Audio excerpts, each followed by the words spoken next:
사도행전 28장 1절에서 10절입니다. 1절 우리가 구조된 후에 안즉 그 섬은 멜리데라 하더라.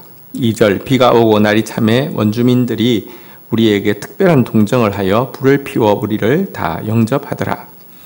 자, 바울이 무려 14일간의 조난 끝에 도착한 섬은 이제 내려서 보니까 멜리데라고 불리는 섬이었습니다. 이곳은 오늘날로 치면 이탈리아 구두처럼 생긴 반도 끝에 시칠리아라는 섬이 있지 않습니까? 그 섬으로부터 또 남쪽으로 좀 떨어진 곳에 있는 몰타라는 섬으로 여겨집니다. 이곳 원주민들은 이 막 폭풍이 일고 또 추운 계절에 난파한 이들을 특별히 동정하는 마음으로 불을 피워서 다 영접을 해주게 되었습니다. 자, 그런데요, 3절 한번 보겠습니다. 바울이 나무 한 묶음을 거두어 불에 넣으니 뜨거움으로 말미암아 독사가 나와 그 손을 물고 있는지라. 4절 원주민들이 이 짐승이 그 손에 매달려 있는 것을 보고 서로 말하되 진실로 이 사람은 살인한 자로다. 바다에서 구조를 받았으나 공의가 그를 살지 못하게 함이로다 하더니. 자, 원주민들이 이제 불을 피워줬지만 여러분들도 아시겠지만 모닥불이라는 것이 이제 장작이 자꾸 넣어야지만 계속 타오르지 않습니까? 바울은 몸에 배어 있는 근면함 때문에 마른 나무를 또 불에 넣는 일을 누가 시키지도 않았지만 하게 되었는데요. 나뭇가지 한 묶음을 이제 넣었는데 그 속에 독사가 들어있다가 이렇게 불로 인해서 뜨거우니까 나와서 바울의 손을 확 물게 된 것입니다. 물고 떨어지지 않는 이 모습을 보고는 원주민들이 생각했습니다. 바다에서 구사일생으로 살아난 사람이 육지에 지금 와서 불 피우다가 독사에 물려 죽는다는 것은 이것은 신이 지금 형벌을 내린 것이 아니면 이런 일이 있을 수 없다라고 생각하면서 저 사람은 반드시 큰 죄를 지은 살인자일 것이다 라고 단정을 하게 되었습니다. 그럴 수 있지 않습니까? 그런데요, 자, 이어서 한번 내용을 보도록 하겠습니다. 5절 바울이 그 짐승을 불에 떨어버리매 조금도 상함이 없더라. 6절 그가 붙든지 혹은 갑자기 쓰러져 죽을 줄로 기다렸다가 오래 기다려도 그에게 아무 이상이 없음을 보고 돌이켜 생각하여 말하되 그를 신이라 하더라. 자, 그런데 바울이 이렇게 막 대롱대롱 매달려서 독사가 계속 이렇게 독을 주입하고 있는 그 모습 보고는 그냥 떨어가지고 이 불 쪽으로 이렇게 떨어서 이렇게 떨어뜨려 버렸습니다. 그런데 이 독사독이라는 게 이제 들어가면은 여러분 이게 막 몸이 막 붓고 그다음에 어느 순간이 되면 갑자기 즉사를 하는 것 아닙니까? 그래서 원주민들은 그가 언제 죽는지 기다렸습니다. 근데 한참 기다려도 붓기도 없고요. 아무렇지도 않은 것입니다. 그러자 그들이 생각했습니다. 조금 전까지는 저는 살인자가 틀림없다고 단정하다가 지금은 저는 신이 틀림없다라고 단정하면서 이야기를 하고 있습니다. 여기서 우리가 한 가지 좀 생각합시다. 여러분들 그 원주민들 생각에는 독사가 매달려 있으면 좀 분명히 신의 형벌을 피할 수 없는 죄인이야라고 생각했는데 그들로서는 그렇게밖에 생각할 수 없었을 것입니다. 또 반대로 여러분 그 무서운 맹독의 독사가 막 대롱대롱 매달려서 독을 주입했는데도 아무런 상처가 없다고 하며 전 사람이 아니고 신이야 라고 생각하는 거 그들로서는 그렇게 생각할 수밖에 없었을 것입니다. 그러나 바울은 죄수도 아니었고 죄인도 아니었고 바울은 이 신도 아닙니다. 이것은 인간의 판단이 얼마나 온전하지 못한지에 대한 단적인 예를 보여줍니다. 살인자라고 생각했다가 신이라고 생각했다가 둘 다 아니었지 않습니까? 여러분 그래서 우리가 신자는요, 우리가 인간적인 눈과 이성과 마음으로 판단한 것이 얼마나 온전하지 못한가를 항상 생각하고요. 내 판단을 가지고 다른 사람을 너무 쉽게 판단하는 오류에 빠지지 않도록 항상 조심해야 합니다. 성숙해 가면 성숙해 갈수록 성경의 말씀 하나하나가 받아들여지게 되는데요. 고린도전서 4장 5절에 보면 그러므로 때가 이르기 전 곧 주께서 오시기 전까지 아무것도 판단하지 말라. 그가 어둠에 감추인 것들을 드러내고 마음의 뜻을 나타내시리니 그때에 각 사람에게 하나님으로부터 칭찬이 있으리라. 여러분 막 누구를 보고 막 신처럼 수상하지도 말고요. 누구를 보고 막 정말 사탄처럼 막 경멸하지도 마십시오.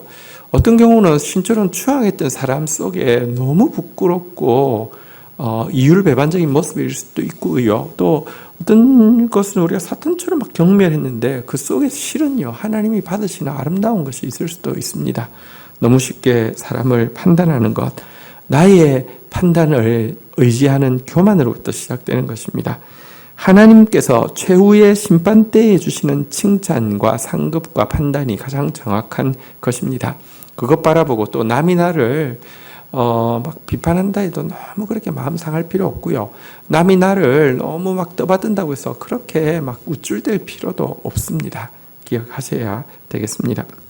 한편 바울에게 일어난 이 기적은 예수님께서 믿고 복음을 전하는 자들에게 주신 약속이 현실로 나타난 것이죠. 뱀을 집으며 무슨 독을 마실지라도 해를 받지 아니하며 병든 자에게 손을 얹은 즉 나으리라고 주께서 말씀하신 그 말씀의 실현이라고 할 수 있습니다. 하나님의 말씀을 전하는 자에게 하나님은 그 말씀에 약속된 것으로 이렇게 하나님께서 직접 증언해 주시는 것입니다. 자, 이제 이어서 그 멜리더의 섬에 있는 3개월의 기간을 한번 좀 보도록 하겠습니다. 7절. 이 섬에서 가장 높은 사람 보블리오라 하는 이가 그 근처에 토지가 있는지라 그가 우리를 영접하여 사흘이나 친절히 머물게 하더니. 자, 근데 이제 이 섬의 통치자는 보블리오라는 사람이었습니다. 그리고 그에게는 마침 이 조난당한 사람들이 이렇게 이제 올라와서 이렇게 이 불가에서 이렇게 좀 몸을 녹인 곳 근처에 토지가 있어서요. 따뜻하게 영접해서 이곳에서 사흘 동안 그곳에서 귀가할 수 있도록 배려를 해 주었습니다. 그런데 배려를 받은 바울은요. 8절 보블리오의 부친이 열병과 이질에 걸려 누워 있거늘 바울이 들어가서 기도하고 그에게 안수하여 낫게 하매. 자, 근데 보블리오가 바울과 또 이제 여기 배에서 내린 276명을 배려한 거 좋지만 바울은요 뭔가를 받는 위치보다는 뭔가를 주는 위치에 서려고 했습니다. 주께서 받는 자보다 주는 자가 복되다고 했잖아요, 그죠? 자기도 보름 동안 어쨌든 시달리다가 이곳에 왔으면 좀 편하게 쉬고 또 먹고 이렇게 좀 그동안 막 너무 긴장해서 아픈 줄도 몰랐던 막 그 몸살 막 앓으면서 아이고 누가 나를 안 돌봐줘 이런 생각 할 수 있지 않겠습니까 인간이. 그런데요 그는 그에게 호의를 베푸는 보블리오에게 무슨 필요가 있는지를 보았고요. 그의 부친이 열병과 이질에 걸려 있다는 사실을 알고는 들어가서 기도해주고 또 안수했더니 하나님께서 그가 낫는 또 기적을 보여주셨다는 것입니다. 항상 이렇게 눈이 내가 뭘 받을까를 생각하는 게 아니라 내가 무엇을 줄 수 있을까를 생각하는 사람이 참으로 지도자가 되고 리더가 되는 것이죠. 9절 이러므로 섬 가운데 다른 병든 사람들이 와서 고침을 받고 10절 후한 예로 우리를 대접하고 떠날 때에 우리의 쓸 것을 배에 실었더라. 이렇게 되자 섬에 있는 다른 병든 사람들도 소문을 듣고 다 와서 오게 되었고요. 또 고침을 받게 되었습니다. 그래서 이 멜리데라는 섬에서 3개월 동안 이 겨울에는 항해가 너무 위험하기 때문에 3개월 동안 머무르게 되었는데요. 이 기간 동안에 참 정말 잘 대접을 받았고 모두가. 그리고 나중에 이제 출발을 하게 될 때는 이들이 쓸 것까지 다 배에 실어서 주게 되었다라고 이야기를 하고 있습니다. 두 가지만 좀 더 보도록 하겠습니다. 이 섬에서 모든 사람들이 다 와서 고침을 받았다라고 되어 있는데요. 여기 고침을 받았다는 단어는 물론 바울이 또 기도하고 안수해서 치유의 능력이 나타났다는 뜻일 수도 있지만 원어는 의학적인 돌봄을 받았다는 뜻이 담겨 있습니다. 여러분, 바울의 일행이 누가고 누가의 직업이 의사이지 않습니까? 그래서 바울도 기도하지만 또 누가도 그곳에서 일반 그 주민들을 대상으로 어떤 사람들은 정말 긴급하고 또 하나님께서 직접 일하셔야 되는 경우도 있지만 또 보편적으로는 의사의 정성스러운 손을 통하여서 치료를 통하여서도 치료받는 것, 그게 하나님 뜻이잖아요. 그래서 이 기록은 어떤 의미에서 최초의 의료 성교의 기록이다라고도 할 수 있는 내용입니다. 자, 그러면 이 보블리오는 어떻게 되었을까요? 전승에 의하면 이 보블리오라는 이 섬의 그 통치자는 이 멜리데 섬의 최초의 감독이 되었고 또 순교자가 되었다고 합니다. 멜리데 섬, 지금으로 말하면 몰타 이 섬에는 많은 카타콤이 있는데 이것이 바울의 사역의 열매를 보여주는 증거가 되고 있습니다. 바울은 지금 로마로 호송되어 가는 길이지만 그가 가진 복음은 매일 수가 없어서 여러분 276명의 생명을 살릴 뿐 아니라 또 이 멜리데 섬에 구원의 복음을 전하고 있는 것입니다. 주님 말씀 붙잡고 제가 기도하며 나가도록 하겠습니다. 하나님 감사합니다. 오늘 살인자라고 단정하다가 신이라고 떠발뜨는 인간의 참 온전치 못한 판단력을 다시 한번 보게 됩니다. 우리의 인간적인 판단을 가지고 누군가를 추앙하고 누군가를 경멸하는 일을 너무 쉽게 하는 어리석은 자 되지 않도록 도와주시고 누군가 또 나를 떠받들고 혹은 누군가 나를 판단한다 할지라도 너무 위축되거나 우쭐대지 않도록 도와주시기를 원합니다. 결국은 감추인 모든 것을 드러내시고 판단하시고 심판하시고 상급 주실 하나님 앞에 있사오니 하나님 앞에서 자신을 살피고 세우는 자로 설 수 있도록 주여 인도하여 주시옵소서.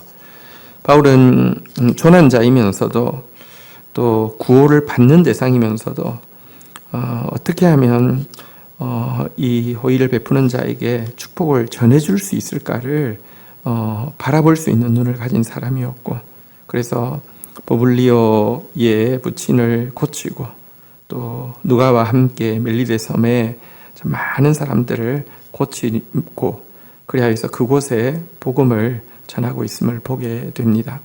어디서든지 참 복음의 사람으로 살아내며 복음의 영향력을 끼치는 바울의 모습이 우리의 모습 되어질 수 있도록 오늘 하루의 삶이 되어질 수 있도록 인도하여 주옵소서. 예수 그리스도의 이름으로 기도 올립니다. 아멘.